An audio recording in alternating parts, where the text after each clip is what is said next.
We've got a good angle going here. That's good. It's real good.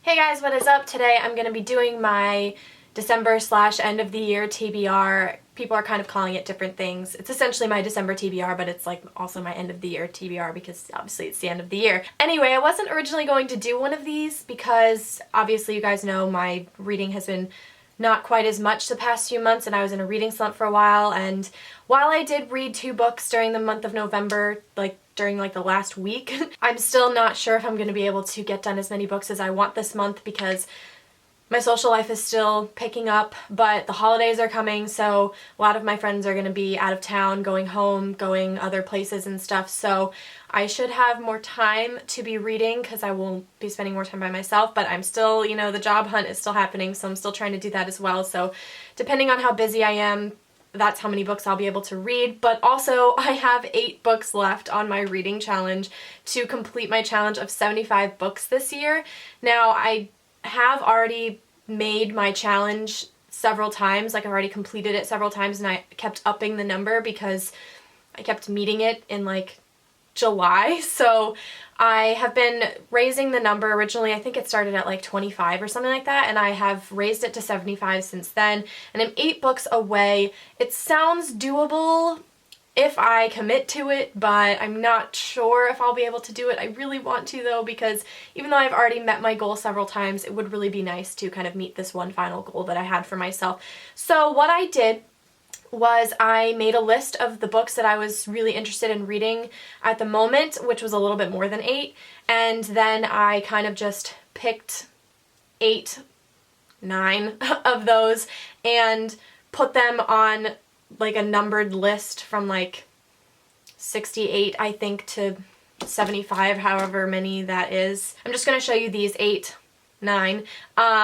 You'll see why at the end, but I am going to show you these so you guys can kind of see what my plan is to kind of meet that goal of 8 books to finish my reading challenge for the year, and also kind of to motivate myself. I feel like if I put this out on the internet, then I really have to do it. So anyway, I'm going to go ahead and show you those 8 books right now. Surprisingly, there's not a lot of new adult on here, so we'll see if I end up reading mostly YA instead of new adult by the end of the month. This should be interesting. The first book that I have here is not one that you guys haven't seen from me before, and that is An Ember in the Ashes by Sabaa Tahir. Yes, I actually have the physical copy of this now. Before I was reading it on my Kindle app on my phone. I mean, I have a Kindle. People always ask me this question, why I show my iPad when I'm talking about my Kindle. I read on my Kindle, but I show you guys the covers of the books on my iPad because they're in color.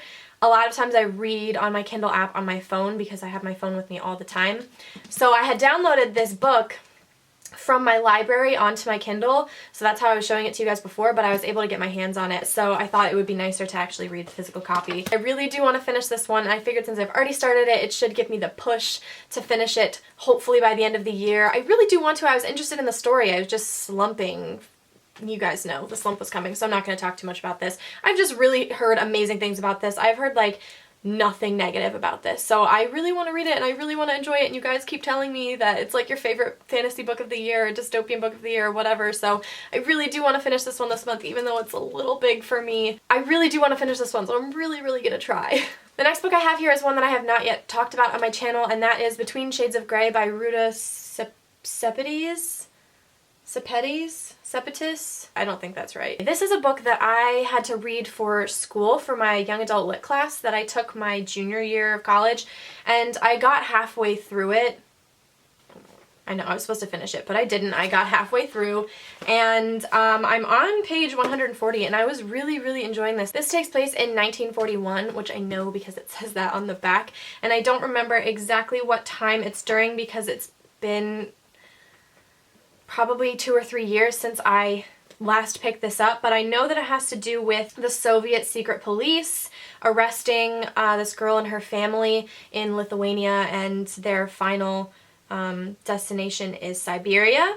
And so she's been separated from her family and her father, and it's about their trip and kind of how the Soviets treat them and their family and the rest of their friends. I was really enjoying this when I was reading it, so I really would like to finish this. It's also been on my currently reading list on Goodreads forever, and I want to just finish it. So I'm hoping that I can use this time at the end of the year to finish this book. I'm excited to pick it back up again. The next book that I have here is Falling Kingdoms by Morgan Rhodes. I have heard so many good things about this book and this series from people. I've not heard a lot about it from a lot of people, but I've only heard rave things about this book and this series, and I know that the 4th book in this series comes out soon. I would really like to get a start on this series so I can see what all the hype is about, and I've heard that it's good for people who are kind of new to fantasy, and while I'm not super new, I haven't read a lot of fantasy in a while because I've been reading a lot of new adult, so I feel like this will be a good way to get me back into fantasy and young adult as a genre. From what I understand, it's just about a bunch of different kingdoms that are at war, and it has multiple perspectives, and I'm actually going to link Lainey's video from Ginger Reads Lainey where she reviews this book. It's non-spoiler, and I just think it's a really good video to push you to read it if you were kind of thinking about it. I was already thinking about reading this book, but watching her video made me want to read it like now. So I will link her video in the description so you guys can check that out. It's a really great review and it's not super long, so it won't take you a ton of time, but I'm really excited for this one. I hope I can get to it this month.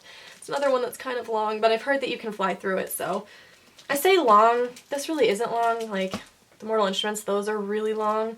But I mean, this is kind of long for me. Like, it takes a while to get through books like this for me, so I don't know. Also, what I have on here is the first novella from this bind-up of the Darkest Minds novellas. I'm going to read the first one, which is In Time, and I feel like this will be the perfect way to get me back into the Darkest Minds world before I move into Never Fade by Alexandra Bracken.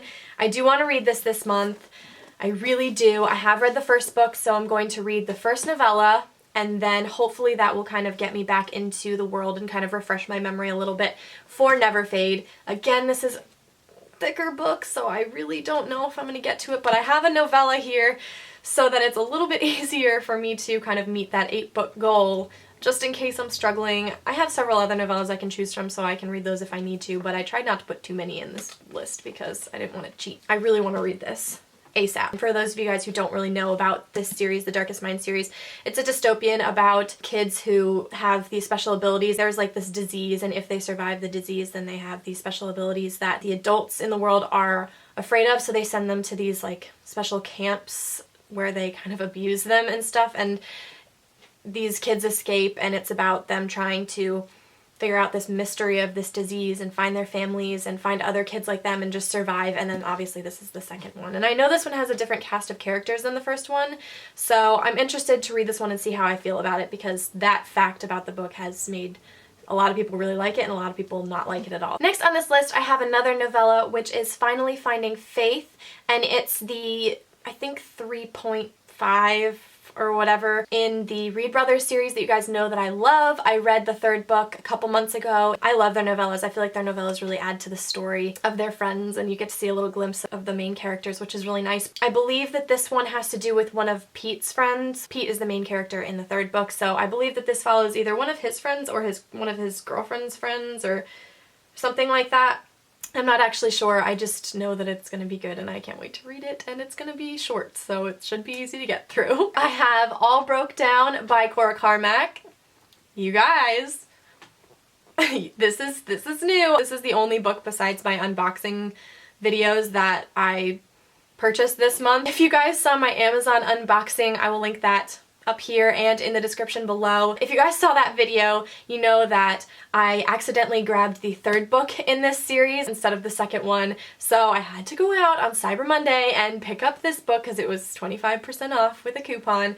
So I grabbed this, and I definitely want to try to read this month. I know I'll fly through it. You guys all told me read it because Silas is swoon-worthy. It's about a character that I didn't really like in the 1st book, and I know that Cora Carmack has this way of just making you love the characters even if you didn't like them in previous book. I'm just so excited about this. You guys know I rave about her Losing It series, and I loved the 1st book, so I have no doubt I'll love this one. This one's actually thicker than the other ones, so I'm really excited for this one, and I know I'm gonna love it. I'm really excited. I had to put a new adult book on this list because you know I'll fly through it, and what would my TBRs be without a little bit of new adult? So I cannot wait for this one. It's just about college football and romance and all that stuff. You know, the usual MO for my reading taste. Okay, so the last two books that I have on here are kind of tied for that last slot for number 8 for now. They're both kind of short. One of them is one that I know I will fly through and it will take me no time at all to read, so if I really need to be picking up the pace, then I will read this one.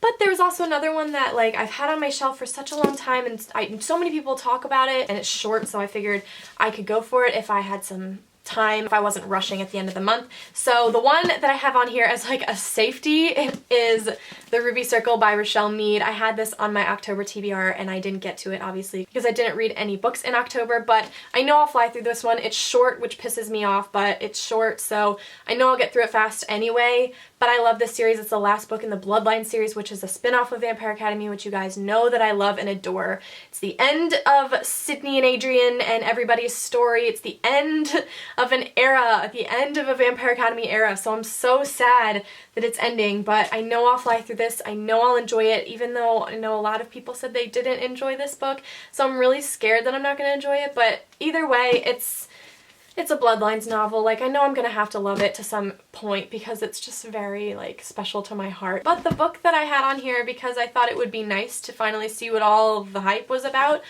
was The Selection by Kiera Cass. I have had this on my shelf since my freshman year of college, or maybe it was my sophomore year of college, I think. But I've had this on my shelf for such a long time. I have not read this series, and a lot of people either love this series or hate it. I know a lot of people find the main character very annoying. That's like the most popular thing I hear about this series. And this is one of those series that people always hold up during their like unpopular opinions tags where they say, this is a series I love that everyone hates. I just really want to see what all the talk is about. So, and it's short, so I feel like I should be able to get through it pretty quickly. I don't know, I just threw this on there and I figured, we'll see, you know? We'll see, because these are about the same length. It looks like Ruby Circle's a little bit longer, but anyway, that's all the books that I have on here for my end of the year TBR. Hopefully I can get through some of these. This stack is really large, which is kind of intimidating considering I have not read a lot in the past few months, but I really hope that I can get to at least 8 books by the end of the year, and hopefully most of them are from this list. Hopefully I don't have to throw in too many novellas to kind of take up time. Anyway, let me know what you guys are hoping to get through by the end of the year. Let me know how many books you guys have left on your challenge, or if you've met your challenge already for the year. I would love to hear about that kind of stuff. So stay tuned for all of the end of the year videos that should be coming. Hopefully I don't have anything really planned yet, but I'm sure that as I see other people's end of the year videos, it'll give me some inspiration for things. But I hope you guys enjoyed this video. I hope you had a great Thanksgiving holiday and you're getting stoked for Christmas. I can't wait. I'm gonna watch Elf tonight. First time so far for this year, so we'll see. I'm gonna kind of keep a running tally of how many times I watch Elf this year. I hope you guys enjoyed. I will talk to you all very soon with another video. Bye everyone!